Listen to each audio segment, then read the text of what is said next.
네, 오늘 밤만 지나면 내일 오전 11시 윤 대통령의 파면 여부를 가릴 탄핵 심판 선고가 열립니다. 재판관들은 오늘 긴장 속에 막판 평의를 이어갔는데요. 헌법재판소 취재기자 연결해 보겠습니다. 팽재용 기자 전해주시죠. 네, 헌법재판소에 나와 있습니다. 말씀하신 것처럼 오늘 밤만 지나면 내일 오전 11시 헌법재판소에 윤석열 대통령 탄핵 심판 선고가 있을 예정입니다. 이곳 헌재는 오늘부터 그야말로 긴장감이 최고조로 올라간 상태인데요. 이 헌재 주변에 150m 주변의 이 진공 상태도 오늘도 계속 이어지고 있습니다. 안국역 같은 경우에는 오후 4시부터 무정차 통과를 하고 있어서 지하철도 서지 않고 있는 상황인데요. 오늘 이 현재는 오늘 준비된 평의를 이어가면서 내일을 준비하고 있는 모습을 보이기도 했습니다. 자세한 내용을 사회부 법조팀 이채영 기자와 함께 이야기 나눠보도록 하겠습니다. 이 기자, 오늘 평의를 헌법재판관들이 진행을 했는데 어떤 내용들을 주로 얘기를 했나요? 네, 일단 오늘 재판관들이 평의를 이어간 걸로 추정이 되는데 일단 결정문 최종문에 어떤 내용들을 담을지 마지막으로 점검한 자리가 된 것으로 전해집니다. 일단 TF 연구관들이 결정문을 수정해서 보고한 걸 두고 각자 서면으로 회람을 하면서 직접 다듬은 뒤에 그리고 다시 모여서 수정할 부분들이 있으면 수정을 하고 논의하고 이 작업들을 계속 거쳤을 걸로 보입니다. 일단 탄핵 심판 선고까지 단 하루, 그러니까 하루도 채 남지 않았기 때문에 이 마지막 까지 기록을 검토한 것인데 내일 이제 선고 당일에도 평의가 열릴지 여부는 사실상 지금으로선 미지수이고요. 예. 만약 오늘 평의에서 재판부가 이제 최종 결정문에 서명하는 절차까지 밟았다고 하면 내일 평의는 안 열리고 곧바로 선고를 진행할 가능성이 있고요.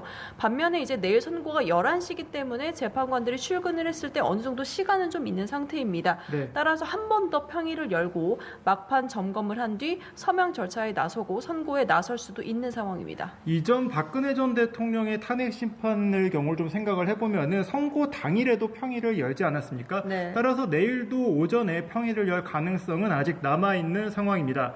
다만 헌재는 선고일 발표 뒤에 보안 상태를 더욱 높인 상태입니다. 이 헌법재판관들을 보좌하는 연구관들도 이 재판관의 일정과 그리고 어떤 내용을 검토하고 있는지 구체적으로 알기 어려울 정도라고 전해지고 있는데요.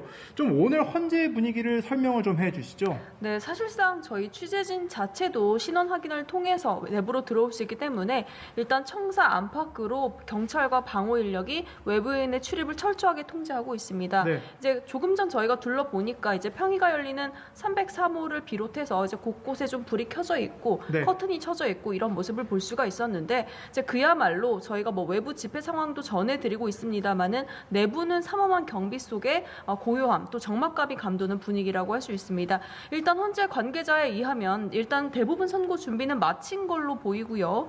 일단 오전에는 생중계를 위한 장비도 설치가 됐고 네. 또 대신 판정 방송 장비 점검까지 마쳤습니다.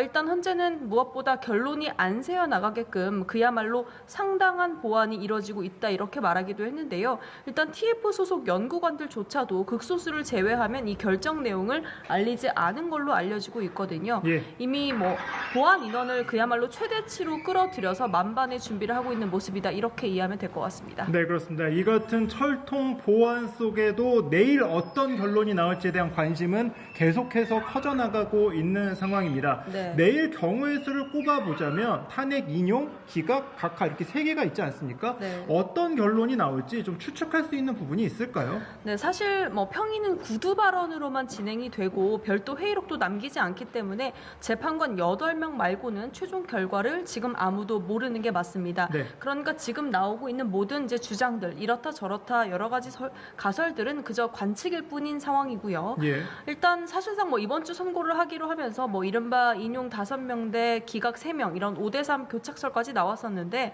뭐 그런 예측들이 어느 정도 설득력이 낮아졌다는 분석이 있지만 결과는 봐야 되는 거고요. 네. 일단 경우의 수 3가지 가운데 인용이 결정이 되려면 예. 재판관 8명 가운데 6명 이상이 찬성을 해야 되고 네. 만약에 재판관 8명 가운데 3명 이상이 인용 이외의 결정 그러니까 기각이나 각하 결정을 내리는 보인다면 최종 결론은 기각이나 각하로 나오게 됩니다. 네. 일단 윤 대통령 탄핵 심판 같은 경우 이제 여러 가지 쟁점들이 있었기 때문에 이제 법 위반의 중대성을 어느 정도 인정할지가 예. 인용과 기각을 가릴 걸로 보입니다. 예, 그렇습니다. 일단 내일 온종일 헌법재판소의 작은 움직임 하나하나도 아무래도 관심이 쏠릴 것으로 보입니다. 내일 이제 11시부터 이제 선고가 진행이 되는데 이 과정은 또 어떻게 되는지 정리 좀 부탁합니다. 네, 짧게 말씀드리면 일단 재판관 입정을 시작으로 해서 본격적인 선고를 하겠다라고 문영배 헌재수장 권한대행이 이야기하면 선고 절차가 이뤄진다 이렇게 보면 되고요. 예. 일단 사건명을 확인하면서 선고 시작을 알리고 쟁점별 탄핵 사유에 대한 결정 이유들을 충분히 언급할 것으로 보입니다. 이어서 법정 의견을 낭독하고 마지막으로 이 결정의 핵심인 주문을 낭독할 것으로 보이는데요. 예. 마지막에 탄핵이 인용이라면 피청구인 대통령을 파면한다. 기각이라면 이 사건 청구를 기각한다라는 문장을 쓸 걸로 보이고 예. 만약에 의견이 나뉘거나 전원일치 의견 안에서도 또 이유가 달라서 보충 의견들이 붙게 된다면 헌재수장 이외에 이제 주심 다른 재판관이 별도로 이제 본인 실명을 밝히고 의견을 개진할 걸로 보입니다. 네. 사실 정해진 방식이 있는 건 아니기 때문에 재판부 재량 사항이다 이렇게 보시면 됩니다. 네, 그렇습니다. 오늘 윤석열 대통령의 탄핵 심판 일반 방청 접수가 종료가 됐습니다. 오후 5시에 종료가 됐는데 네. 경쟁률이 매우 높게 나왔어요. 몇 명이나 신청을 좀 했나요? 네, 일단 일반인 방청석이 단 20석 배정이 돼 있었는데 예. 헌재가 지난 사흘 동안 방청 신청을 받은 결과 최종 96,370명이 지원했다. 10만 명에 약간 못 미치는 숫자네요. 네, 그렇습니다. 애초에 10만 명이 넘는 거 아니냐 이런 관측도 있었지만 네. 9만 6천여 명이 지원을 했고 그래서 이제 방청 경쟁률만 하더라도 역대 대통령 탄핵 심판 기록을 갈아치웠는데 4,818.5대 1로 최종 추산이 됐습니다. 예. 박근혜 전 대통령 때가 거의 800대 1이었으니까요. 이걸 네, 훌쩍 훌쩍 뛰어넘은 겁니다. 뛰어넘었네요. 네, 내일 이제 일반인 방청객 출입을 허용한 만큼 철저한 신원 확인 그리고 소지품 검사 이런 것들이 좀 더 철저하게 이뤄질 걸로 보입니다. 네, 그렇습니다. 관심을 모았던 윤석열 대통령의 헌법재판소 직접 출석은 선고기일에는 불발이 됐습니다. 윤석열 대통령 측의 변호인단은 윤석열 대통령의 질서 유지 그리고 경호 상황 등을 고려했다고 밝혔는데요. 윤석열 대통령은 내일 탄핵 심판 선고를 관저에서 TV로 지켜볼 것으로 보입니다. 연합뉴스TV도 내일 이 윤석열 대통령의 탄핵 심판 선고를 모두 생중계할 예정입니다. 지금까지 헌법재판소에서 전해드렸습니다.